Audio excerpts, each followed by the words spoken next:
Hi everyone, you are watching serial Siyapa. मैं हूं शिवानी, लेकर आई हूं आपके लिए आप एक टीवी सीरियल उड़ने की आशा से पहले मजेदार चटपटी update. TV serial advocate Anjali Awasthi की क्या होगा शो की कहानी में आगे जानना चाहते हैं ना, तो देर किस बात की, फटाफट से चैनल को सब्सक्राइब कीजिए, नोटिफिकेशन बेल दबाएं और इस वीडियो को लाइक शेयर करना बिल्कुल भी ना भूलें। चलिए फटाफट से बताते हैं आपको कि क्या होने वाला है आज रात के एपिसोड में। तो अंजलि रूपा रानी से कहती है कि तुम मुझे पूरा सच बताओ, क्या हुआ था पद्मा के मर्डर वाले रात को। तभी रूपा रानी कहती है कि मुझे कुछ भी नहीं पता, आप फालतू में मुझे टारगेट कर रही हैं। वो कहती है कि मैं यहाँ से जा रही हूँ और अंजलि के जो लोग हैं, उसके जो दोस्त हैं, वो रूपा रानी को घेर लेते हैं। अंजलि रूपा रानी से कहती है कि तुम यहाँ से बिना सवालों के जवाब दिए जा नहीं पाओगी। रूपा रानी यहाँ पर अंजलि को वार्न करती है और कहती है कि मेरे साथ जबरदस्ती करने की तुम्हें जरूरत नहीं है, कोशिश भी मत करना। मेरे बड़े बड़े लोगों से कांटेक्ट हैं और तुम जानती नहीं हो कि मैं इंस्पेक्टर से लेकर के चंद्रभान ठाकुर हर किसी को जानती हूँ। तभी यहाँ पर रूपा रानी बहुत ज्यादा इरिटेट करती है। रूपा रानी दोबारा से वार्न करती है अंजलि को और कहती है कि तुम ध्यान रखना, मुझसे अटकोगी तो तुम्हें सबसे उलझना पड़ेगा। वो कहती है कि मैंने ऑलरेडी यहाँ पर चंद्रभान ठाकुर से बात कर ली है इस पूरे मामले के बारे में, इसीलिए तुम्हें चिंता करने की कोई जरूरत नहीं है। अंजलि पूरी रिकॉर्डिंग को एज अ वीडियो रिकॉर्ड कर लेती है। यहाँ रूपा रानी कहती है तो अब तुम समझ गई मैं कौन हूं। तभी अंजलि कहती है तो इसका मतलब ये समझू मैं कि तुम चंद्रभान ठाकुर को जानती हो। और वो कहती है कि ये मैंने पूरी कॉन्वर्सेशन रिकॉर्ड कर दी है जो कि कोर्ट में तुम्हारे खिलाफ मैं पेश करने वाली हूँ, इसीलिए सही टाइम आने दो और फिर मैं तुम्हें बताऊंगी कि मैं क्या हूँ। रूपा रानी वहां से घबरा करके चली जाती है। यहाँ कॉलोनी के लोग अंजलि से कहते हैं तुम्हारा आखिर अब अगला मूव क्या है, क्या प्लान है। तभी अंजलि कहती है कि जो भी कोई प्लान हो, लेकिन उससे पहले हमें जरूरत है पद्मा की रिकवरी की, इसीलिए मुझे उसके पास जाना होगा और यह श्योर करना होगा कि पद्मा सही सलामत जल्द से जल्द होश में आ जाए। मीनवाइल जो नर्स है वो यहाँ पर रत्ना को कहती है कि आपको बुला रहे हैं सर केबिन में। रत्ना कहती है कि लेकिन मुझे एंटीबायोटिक स्टार्ट करनी है पद्मा की, और इसीलिए मैं मेडिसिन पहले लगा देती हूँ, उसके बाद जाती हूँ सर से मिलने। लेकिन नर्स कहती है कि नहीं रत्ना मैम, आपको सर ने अर्जेंट बेसिस पर मिलाया है, इसलिए आप प्लीज जाइए। रत्ना यहाँ पर सारी मेडिसिन हैंड ओवर करके नर्स को चली जाती है और कहती है मैं 5 मिनट में आती हूँ। और जो नर्स है वो कॉल करती है पद्मा के खिलाफ साजिश करने वालों को, यानी कि चंद्रभान के गुंडों को, और जो ओरिजिनल वैक्सीन होती है, जो ओरिजिनल मेडिसिन होती है, उससे वो पॉइजनस मेडिसिन को रिप्लेस कर देती है। यानी कि जो डॉक्टर रत्ना है वो जैसे ही लौट कर आती है वो कहती है उस नर्स से कि तुम झूठ क्यों बोल रही थी कि सर मुझे बुला रहे हैं, जबकि सर तो केबिन में भी नहीं है।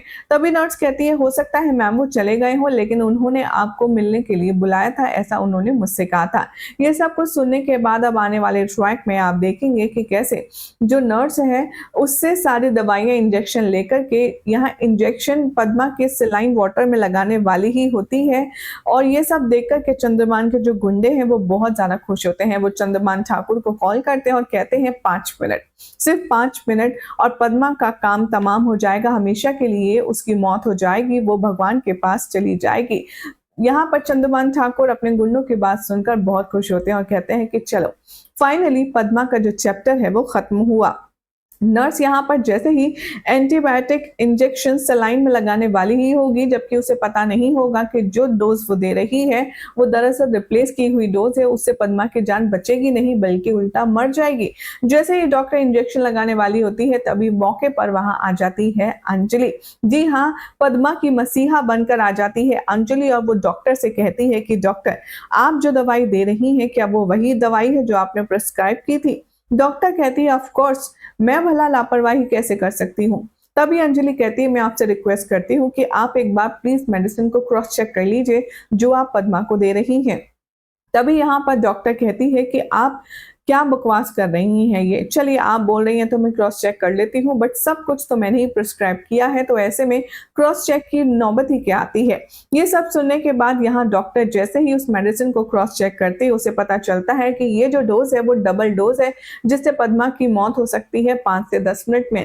ये बात जैसे ही वो अंजलि को बताती है, अंजलि कहती है मुझे पहले से ही शक था कि ऐसा ही कुछ होने वाला है, पद्मा की जान पर खतरा है। तभी यहाँ पर वो कहती है कि आपको ये गलत मेडिसिन दी किसने? तभी पद्मा बताती है यहाँ पर जो डॉक्टर है, वो कहती है रत्ना कि ये जो मेडिसिन है ये तो हमने एडमिनिस्ट्रेटिव डिपार्टमेंट से ली है और वहाँ पे ऐसा भला कोई कैसे कर सकता है? हम किसी पर डाउट तो कर नहीं सकते। यहाँ पर अंजलि तभी कॉल करती है पंकज को और लेवल ऑफ प्रोटेक्शन की बात करती है। वो कहती है कि पद्मा को आपने प्रोटेक्शन प्रोवाइड की थी। पंकज कहता है जी हाँ, क्या हुआ? तभी अंजलि कहती है कि पुलिस गार्ड्स जो थे वो यहाँ पर बाहर नहीं थे, पद्मा के रूम के बाहर, और पद्मा को गलत दवाई दी जा रही थी और इन सब में सब कोई मिले हुए हैं, मुझे ऐसा लगता है, और वो तो वक्त पर आकर मैंने रोक लिया, वरना आज पद्मा की जान जा सकती थी। पंकज स्पीचलेस है। अंजलि की ये बात सुनकर अंजलि एक्सप्रेस करती है अपना डिसअपॉइंटमेंट और कहती है कि सर, मैंने आपसे इतनी बड़ी लापरवाही तो एक्सपेक्ट नहीं की थी। वो कहती है कि मुझे तो समझ नहीं आता कि आखिर आप अपना कॉन्फिडेंस, अपनी इंटीग्रिटी भूल चुके हैं क्या? पंकज यहाँ पर बहुत गुस्सा हो जाता है और वो गुस्से में रिप्लाई करता है, कहता है कि आप मेरे जैसे इंसान को डिफेम नहीं कर सकती हैं, आप मेरे जैसे इंसान पर कंप्लेन या फिर कोई शक नहीं कर सकती हैं। अंजलि यहाँ पर कहती है कि तो और क्या करूं? आप जो हरकत दिखा रहे हैं उसके बावजूद तो मुझे यही लगता है कि शायद आप अपनी ड्यूटी सही से कर नहीं पा रहे हैं और मुझे बताना होगा। तभी अंजलि की इन बकवास बातों को सुनकर पंकज कहता है कि अगर एडवोकेट अंजलि आपने अभी अपने वर्ड्स वापस नहीं लिए तो मैं आपके खिलाफ डिफेमेशन का केस कर दूंगा। और अंजलि भी यहाँ पर पंकज को करारा जवाब देती है। तो अभी तक की स्टोरी में आपने देखा कि पद्मा की जान के पीछे हाथ धोकर पड़े हैं चंद्रमान ठाकुर के गुंडे। दूसरी तरफ दिखाया जाएगा कि अंजलि हर कीमत पर राघव सिंह राजपूत को बाइज्जत बरी करवाना चाहती है, जिसके लिए उसे कितनी भी लड़ाई क्यों ना करना पड़े वो लड़ेगी। अब यहाँ पर पंकज, जो कि उसकी टीम का एक ऐसा शख्स था जो कि अंजलि का दूसरा हाथ कह सकते हैं आप, अब पंकज और अंजलि के बीच में भी मनमुटाव चल रहा है just because of this case. अब यहाँ पर कैसे अंजलि और पंकज एक दूसरे को कॉर्पोरेट करेंगे, कैसे ये दोनों एक दूसरे के साथ में सामंजस्य बिठा करके असली कल्प्रिट को ढूंढ कर निकालेंगे, ये अपने आप में देखने और सोचने वाली बात है। लेकिन फिलहाल के एपिसोड में इतना ही। आगे आने वाले एपिसोड में क्या कुछ खास होगा आपको बताएंगे बहुत जल्द अपनी अगली रिपोर्ट में। साथ ही शो से जुड़ी जो ऑफ एयर की अपडेट आ रही है उसका क्या है सच, क्या वाकई में advocate Anjali Awasthi of air हो रहा है, ये पूरी चर्चा करेंगे हम अगली रिपोर्ट में, जिसे देखने के लिए आप बने रहिए सीरियल स्यापा के साथ। अगर ये अपडेट पसंद आई हो तो इस वीडियो को लाइक शेयर करना ना भूलें, साथ ही चैनल को सब्सक्राइब करें, नोटिफिकेशन बेल दबाएं और वीडियो अच्छी लगी हो तो इसे लाइक शेयर करना बिल्कुल भी ना भूलें।